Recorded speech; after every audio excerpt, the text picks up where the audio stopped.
Hello everyone! Greetings from Munich in Germany, Deutschland. My name is Svetlana Mucha and I'm the leading matchmaker and dating coach at Diolli.com.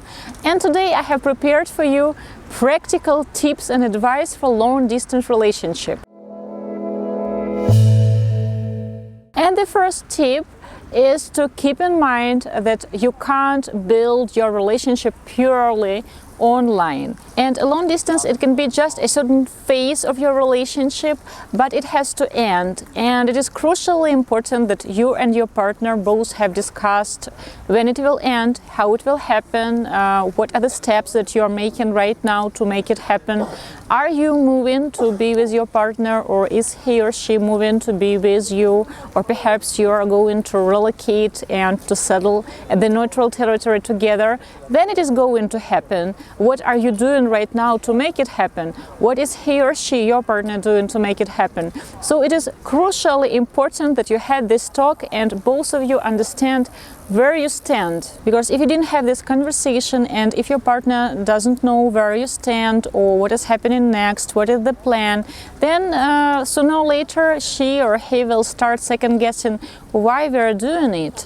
Do I need it actually, or why am I investing time and effort into this long-distance relationship if I could easily have met someone at this territory and things would have been so much easier. So it is really important that two of you understand where you stand, that two of you understand that you are in a relationship and why you're separated now and how you will fix it when you will reunite. Second tip, it is important to build quality communication. You have to make a plan and to know when you are making video calls, when you are making phone calls, texting in between, sending photos and videos. Of course, if you start sending good morning and good evening texts, it will sooner or later get old and it won't have the same effect. So from time to time, it is nice to surprise your best half with unexpected text or video, but it is really important to keep your partner involved into your everyday routine. For example, you go grocery shopping and you know that he or she is not busy at the moment.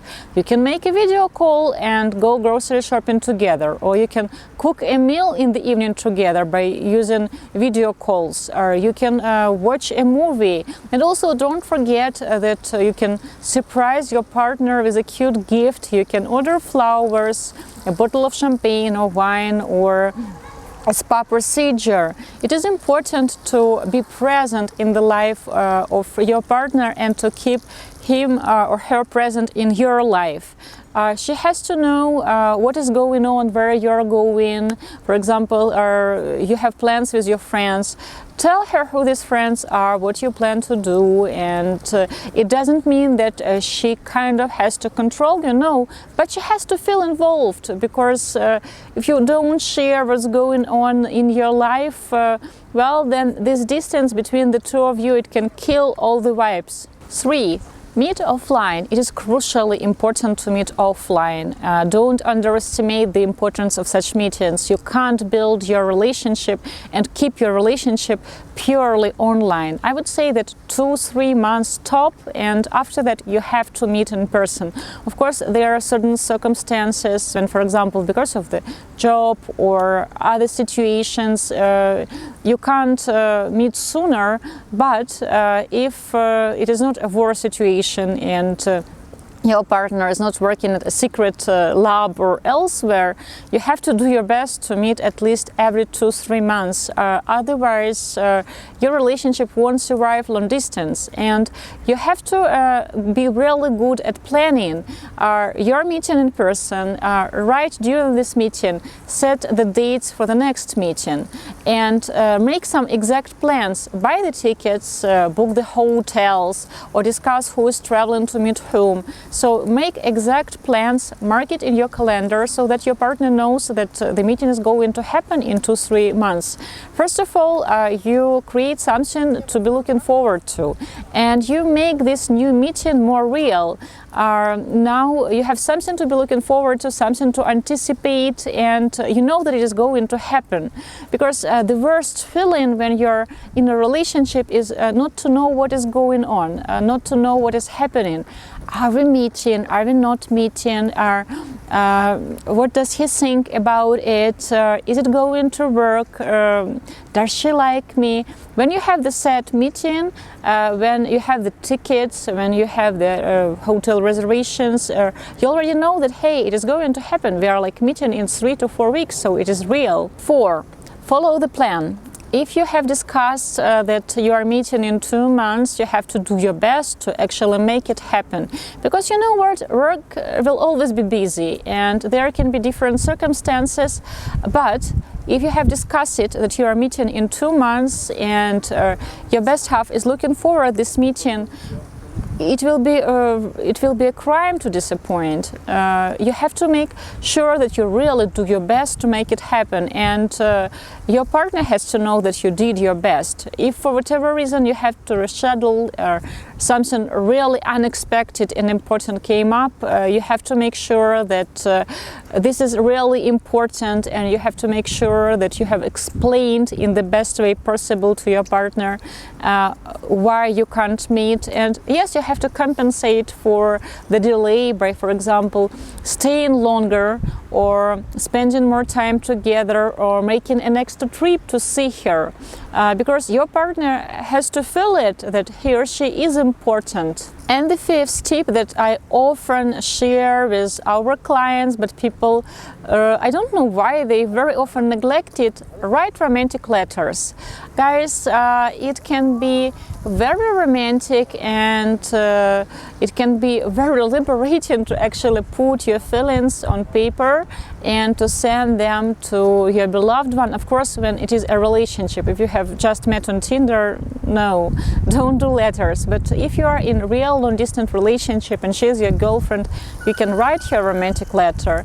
And many our couples who have actually followed my tips and now they have happily reunited at one territory, they tell that they actually miss this phase of writing letters to each other.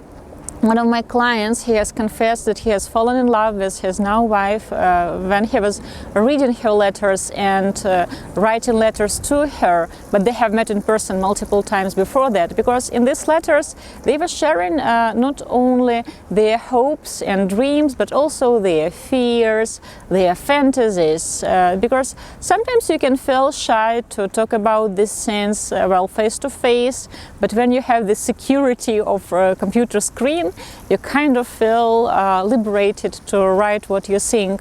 So it can be a very romantic experience.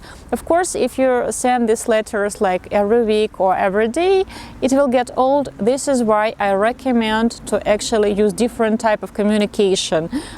Calls, video calls, sending letters, text messages, small videos. You can film small videos and send them to your partner. Photos and videos, they will help your partner feel involved into your life. Also, don't forget about presents. I think I have mentioned it several times already in this video. And from time to time, be spontaneous.